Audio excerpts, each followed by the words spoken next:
Okay, so we've made it to the next location, not far away, honestly, from the last house that we checked out. It is a sports venue, if you will. It is the South Tama baseball field, and baseball is my favorite sport, as I think most of you who are watching who know me will know. And so this place certainly has a lot of memories for me from when I played in high school. My crowning achievement in my athletic career, I was second team all conference my senior year of baseball. And the coolest thing anyway to me was when I was in high school, the assistant coach of the baseball team was my dad. And my dad is, if you don't know, has coached lots of stuff. In fact, was my coach for everything growing up.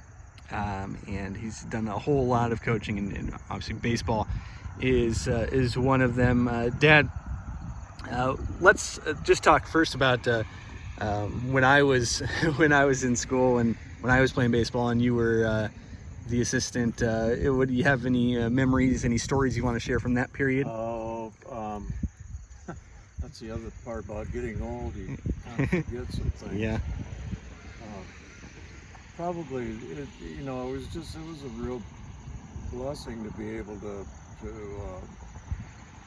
coach you when you were playing. Yeah. I just enjoyed that experience a lot. I don't know that I have particularly. I remember the game when I can't remember his name. He got his leg broken. Oh yeah, TJ. TJ. Yeah. Yeah.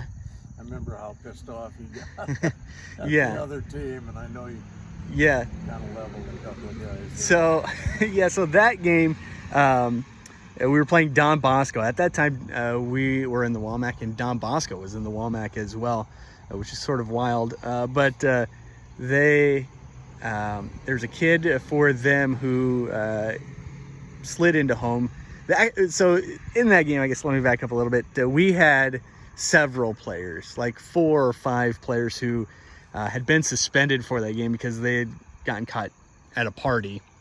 And so TJ, who's a great guy, unfortunately TJ's since passed away, died in a car crash, was one of my buddies. He was in my grade, and he was our backup catcher, but he was catching that night.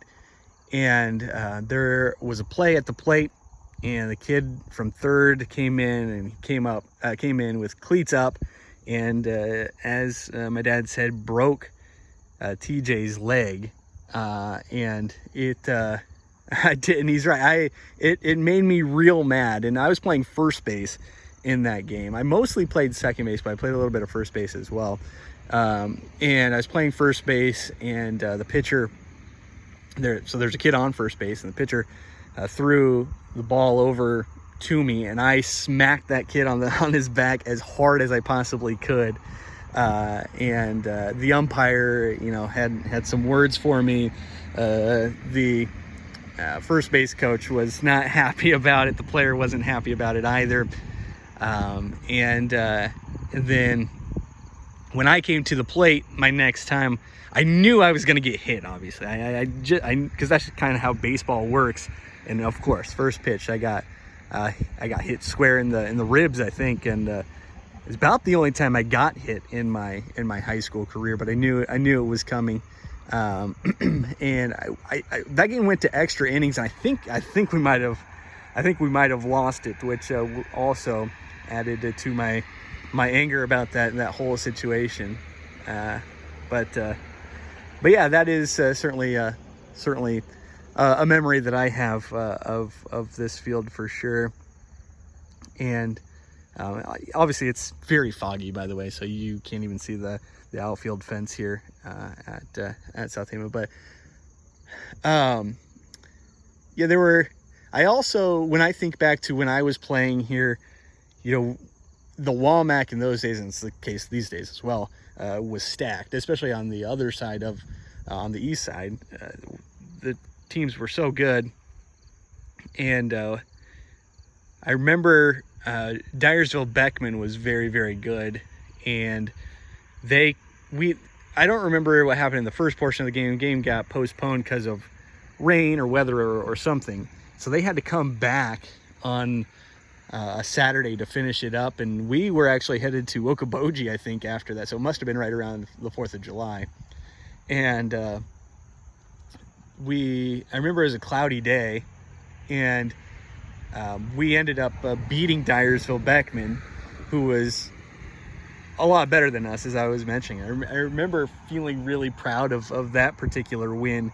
And I remember our shortstop at that time, his name was Robbie Kinkle. Unfortunately, he has passed away as well in a car crash. But Robbie was a really, really good defender and really, really good base runner as well. And I don't know if he wasn't feeling well that day or not, but I was playing second base, he was playing shortstop, and there was a fly ball that was hit like a little bit into the outfield, just basically right behind where he was playing out there at shortstop. And I took one look at him, and I knew that he had no idea where the ball was, like he hadn't seen it. And I took off sprinting over there and was able to make the catch behind shortstop. And I remember being sort of surprised that I had enough speed to get myself over to the shortstop side to make that catch as well. The other memory that I have, or one of the other memories that I have playing on this baseball field, was we were playing, this was actually in a JV game against East Marshall in a non-conference game, and I had some buddies from East Marshall. One of them, his name was Rob Paxton. I think it still is Rob Paxton probably, and he was a pretty good player. In fact, he ended up playing in college a little bit. But I think this must have been when we were sophomores, and he was pitching, and he threw hard. He threw real hard. And so I went up there, and I think they were beating us pretty good. And so I was like, I'm just swinging at everything here in this JV game. And I hit a ball to right field. I mean, I just swung and I hit it, and I just took off running. And it either, short hopped the fence or maybe even hit off the fence. I don't remember which, but I remember talking a lot and I got a double out of it. And I only had maybe a handful of doubles in my high school career across all levels. And I remember talking a whole lot of crap to Rob about that. But I believe that season ended up going to state, so he had some crap to talk to me about as well. But Dad, you have been a coach, or you still are a coach. You coach middle school right now, but you've been a baseball coach here since the time you moved here, I think, haven't you? Yeah, I was. Well, the first year that we moved here, I wanted the head job, but the guy that was the head coach did not want it. In fact, he was teaching up at Eldora, New Providence. And he did not want the job, but the athletic director would not let him out of his contract. Oh. And there was something going on there. I don't want to guess about I know what was going on, but I'm not going to say anything. Anyway, I did not get the job the first summer I was here, but I got it the second summer I was here, and then I was a head coach for 4 years. The year that I wanted it, that I didn't get it, the team did not win a game. And the first year I had the kids, we won 2 games. So obviously South Tama is not a baseball town. Yeah. It just isn't. And so we won 2 games the first year. We won 4 games the second year. We won 8 games the third year. And then the fourth year, of course, that was the thing. We had doubled the number of wins every year, and so everybody was saying we should win 16 games. Yeah. Well, we didn't win 16. We only won 11. But again, we were improving and we were getting better. I had a really good freshman group of kids that would have been ended up being very good. And then I did not coach after that 4th year, and took some time off from coaching, and came back and was asked to come back by the Seth Cook, who was the head coach at the time, to be his assistant, and I was his assistant for probably 10 years. So Yeah. I enjoyed my time doing that, and certainly had the time to work with you and lots of the other kids too. So. Yeah, and South Tama, you're right. South Tama is not a baseball town, not a baseball school, but they've also, played in some pretty good baseball conferences. The WAMAC, when it was the conference that we were in when I till my junior year, I think, or I guess my senior year, I think we moved to the Little Hawkeye Conference, and that's where I was second team all conference. But when you were a coach, you were playing some behemoths. Oh yeah, yeah. Well, the first 3 years that I was coaching, we were actually it was called the CIML. It was a Central Iowa Metro League. Yeah. Which would have been Indianola, Newton, Boone, Urbandale, Ankeny, Southeast Polk. I may not be getting them all, but yeah, man, that we did not win a game until the third year in the CIML. We just didn't. Yeah, and it was tough. It was really tough. And third year we won. we beat Newton on a squeeze bunt in the bottom of the last inning. We squeezed a run in and won the game. That was a big deal for my kids. Yeah. So that was a big deal for me too. Yeah. Yeah, there's not a whole lot metro about Tama, Toledo. It's pretty rural, and so it's odd. I don't even know how did they even get in with them? Back when that conference first started, none of those schools were very big. That's true. They were all about the same size. Yeah. I mean, Ankeny was a little burg. It was nothing. Yeah. Well, kind of grew. Yeah. And every one of those schools, Newton struggled a little bit, particularly when Maytag left. Yeah. Boone's not a huge town, but it's a lot bigger than Tama. Yeah. And the other schools were just monster schools. They were big. Yeah. And we just got slaughtered. It was so tough. Yeah. But, the kids that I had they always competed. They always tried hard. I was pretty proud of them. Sure. Yeah, absolutely. And I remember, outside of my playing days, I remember coming here with you, just tagging along to your practices and whatnot. In fact, there was a season, and you can fill in the holes here, but there was a season where there were kids from BGM that came up. Do you remember that? I do. We used to do a spring camp, and had kids from BGM, North Mahaska, East Marshall, Tama, Toledo, just from the schools around here. Yeah, we had a good time. We would end up having spring league games, basically, is what it was. But we would do some teaching and work with the kids on different skills and things like that, and then we'd play games. Yeah. Yeah, I remember specifically the BGM kids. I guess they were nice to me or whatever, and so I remember them specifically. But there have been some changes to the field. There used to be hedges right here that spelled out STC, and I always thought that was pretty cool.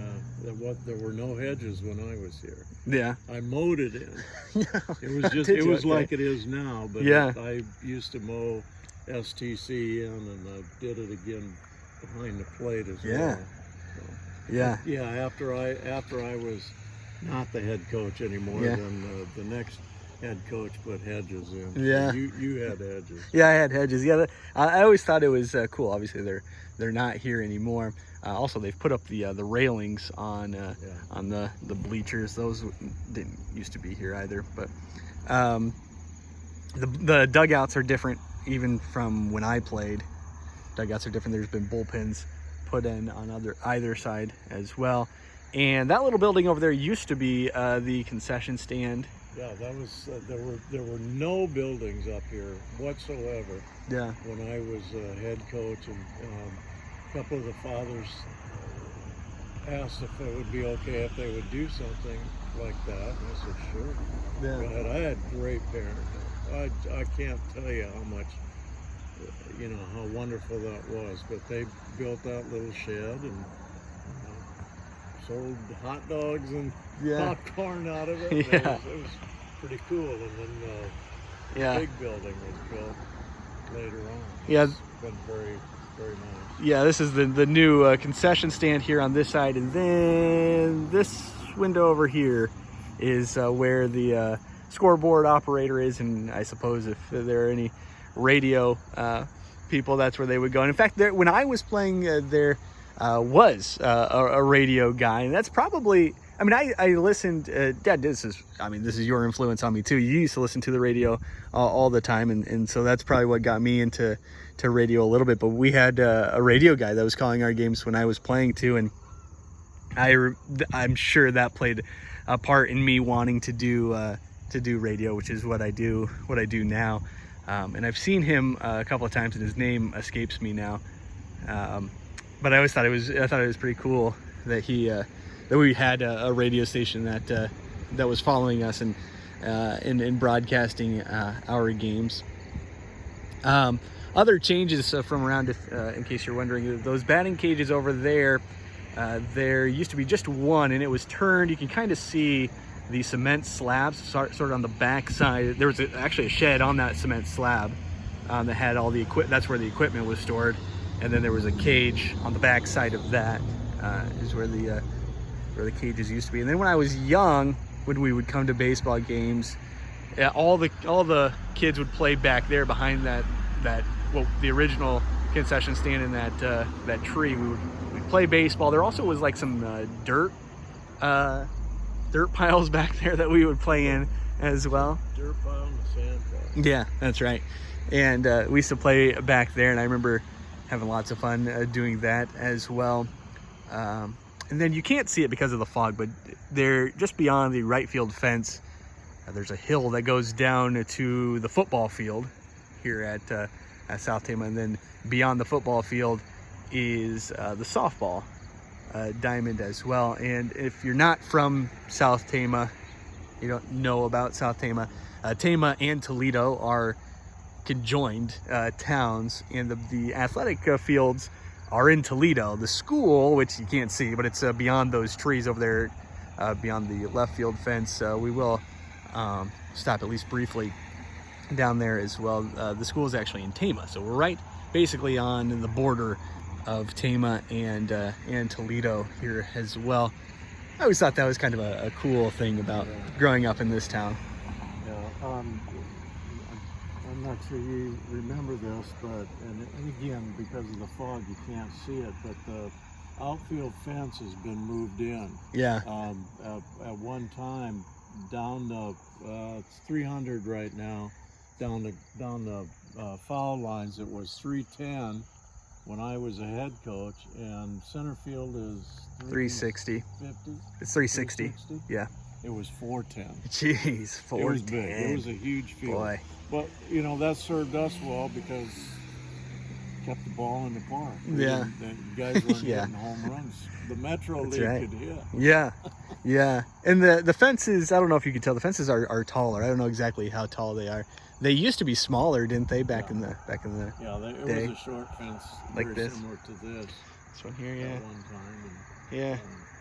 that's been they've been at it. And there's the team that I most remember watching when I was young is not a team that you were the head coach for, but there was, if you're from South Tama and you're listening to this, so you'll know these names probably, but a team with Ben Gates and Robin Shute and Dustin Berm. I remember watching those guys, and they could all hit the crap out of the ball. Yeah. Yeah, that team went to the state tournament. Yeah, when it was in 97 or 8. Yeah. Yeah, that's right. Yeah. Yeah, it was fun. Was that it? Was that in Marshalltown? Or did they go to Carroll? I No, can't remember. they went to Carroll. Okay. Yeah. Yeah. Yeah. Interesting.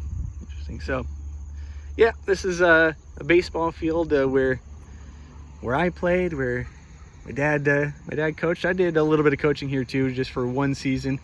Seth Cook, the head coach, had me as his assistant. Actually, that year we were in the NICL, and to be honest with you, if we had a better assistant coach, we would have done better. Probably should have done better, but it was a lot of fun coaching during that time as well. And one other note, I suppose, about this, when the derecho came through, it blew all the dirt off of the infield, so they've had to redo that. And was there any other damage from the derecho? Yeah, we lost the batting screen or tunnel down here, and all of the batting tunnels over there were mangled up, and of course we lost trees. Right. Luckily, nothing else. One other memory that just popped up for me, we used to have an Astro van. Is that what it was called? Astro Star, the van that we used to have back in the day. Okay. You know, the van, you remember that van that you used to drive for years and years and years? Okay. They used to park it right on basically on the backside of this building here. And one day, I'm sure this happened more than once to you, but one day a foul ball went back there and busted your windshield on that. Yeah. Exciting.